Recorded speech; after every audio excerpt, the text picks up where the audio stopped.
Why is music important? Well, organized sound. It's, I think it's basic to all culture. And it gets. You can see little kids, when they hear music, they start to jump around, which is, I guess, a clue that it's something elemental. Makes people feel good. It's transportive. It sends you. Stop clocks right twice a day, but here it isn't so. Clock somewhere on the neutral ground between here and Thibodeau. I like to be moved by music. I like the experience of the transportive effect of it, and it just sounds good, and live music, recorded music, for different reasons. Just sound, like your fountain going like that, and the wind in the trees and the palm trees gently rustling. That's musical to me.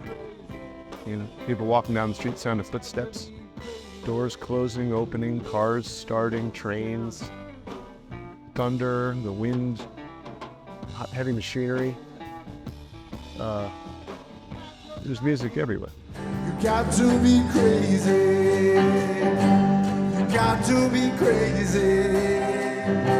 You got to be crazy to live in this town.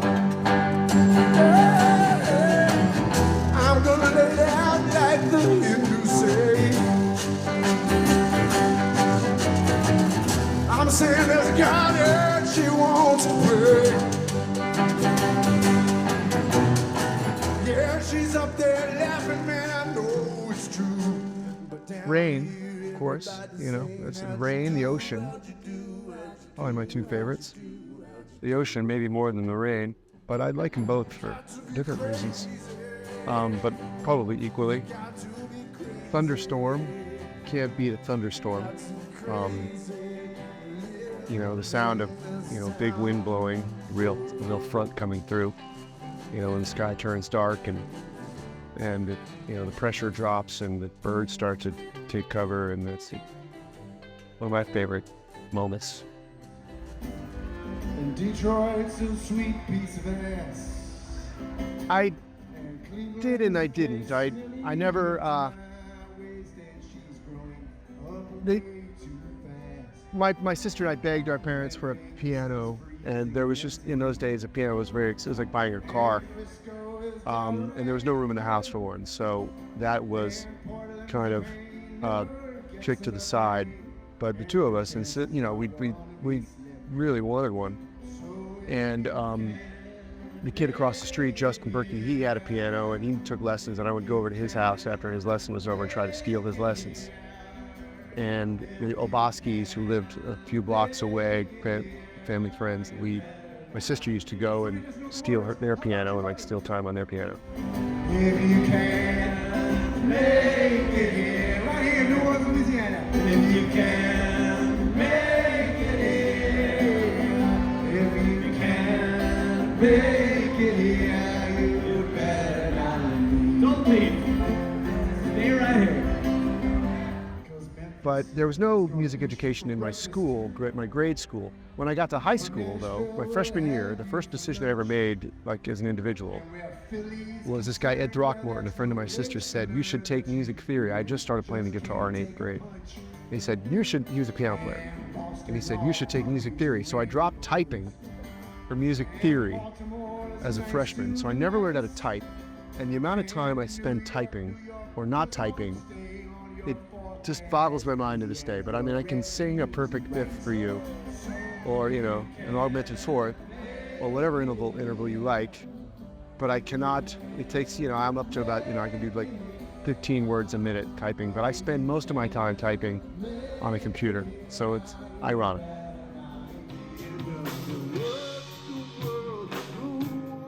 The guitar that I got in the 8th grade came with a book which showed you how to tune it, And then like I learned that, and then I got the page where they start showing you notes. And I remember learning like the first page and a half, and I was just like, oh, screw this. This is boring. But in the back of that book, and I haven't found a Mel Bay guitar book that has this, and I would love to find that particular edition. The last page was pictures of all the chords, like C, F, G, blah, blah, blah. But major, minor, augmented, diminished, seventh chord, you know, all these things. So minor, seven. So I started learning the chords as, you know, from the pictographs. Would you sit by me tonight? Here at the end of the world, you can still see a little bit of light. Here at the end of the world, take our shoes off and dance real slow. Here at the end of the world.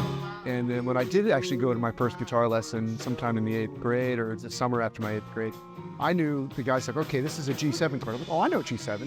He's like, well, this is a C chord. And all the other guys had just come from buying their guitars at the guitar store downstairs. And so I was kicked out of my first guitar lesson. And I was sent home, and my mom was like, why are you home? Because I was a discipline problem. She's like, thought I'd gotten kicked out of guitar. I'm like, no, they kicked me out because I was too good. She was like, I don't believe you. You know, she called the place. And turns out, yes, we're going to reschedule him for like a lesson 6 or whatever. So I was basically self-taught. I got books and so forth.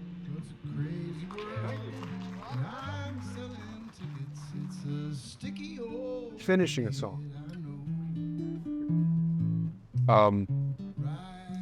The actual writing, not so much, but like I like finishing one the most, and that's how I get the most excited about that, for sure. Or maybe having a good gig. And the kung fu grip, and the strong man, the stage and the freak. The Kinks. I've been listening to the Kinks. Last night, after my gig, I got in my car, and I don't know why the Kinks, but like I've had the Kinks on my phone, and the phone hooked up to the stereo, and it started playing. And I was like, I want to listen to the Village Green Preservation Society, and now I've had all these songs along with like Arthur and something else, and even like, you know, Lola on various mixtapes and whatever. But I don't know if I had really just sat down and listened to Village Green from start to finish in one sitting that I can remember. And at the end of the night, move all this trash out of sight to a place no one ever sees.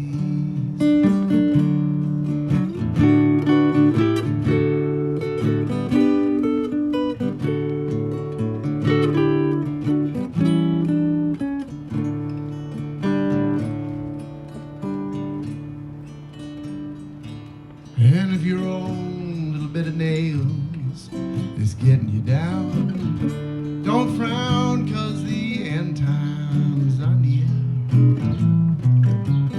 We can all pick our nose and we can all pick a side, but you can't pick your friend's side, it's clear. And you can watch it for free on your pornograph. Well, did I say it's free? Definitely ain't free. You can take it from me, we've already paid with our souls. Yeah, it's a crazy world, but who knows, maybe today will be the day when everybody say to hell with this screaming, let's do a little dreaming, let's roll up our sleeves and see who believes that this might be worth saving. And while we're behaving, let's slip out this trap while the devil is napping. Stranger things have certainly happened.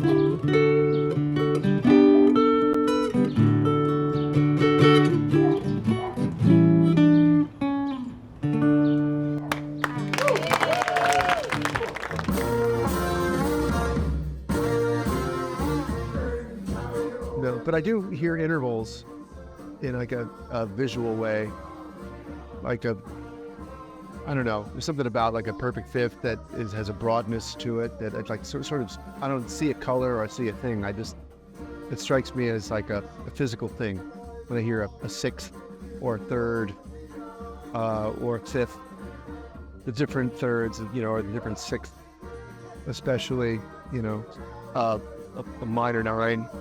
I don't know, I get it. There is something that's not just sonic. Kind of feel it in my belly or something.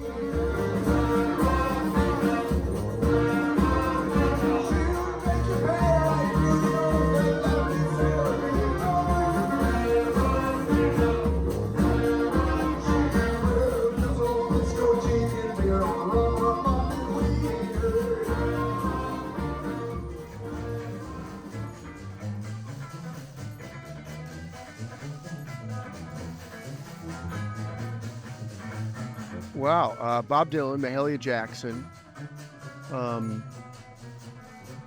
Tito Puente, and Thelonious Monk.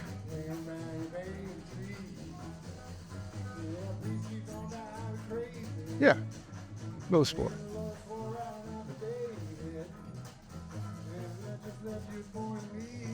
My kid makes me laugh.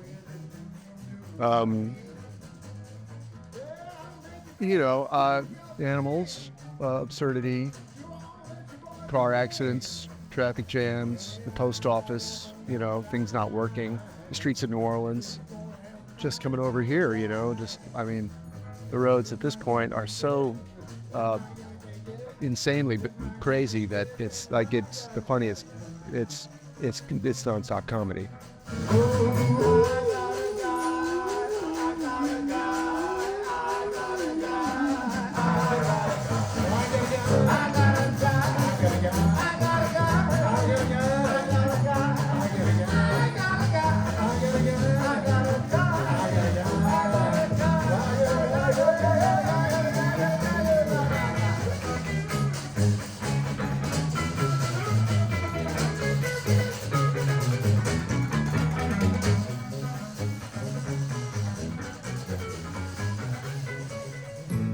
I know it's probably not possible, but if there was a documentary about the J&M music studio, Cosmo Matassa's studio, I think it was first on St. Philip.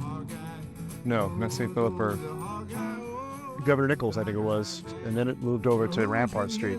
I don't know, my history is not good. For all of those, the classic R&B of the 50s, Fats Domino, Little Richard, Rodney Motrell, Professor Longhair, all that stuff was recorded with Cosmo Matassa as the producer engineer. Shotties in the garden picking peas, golden hair hanging down to her knees with a hog guy, railroad nigga with a hog guy, roll ashore with a hog guy.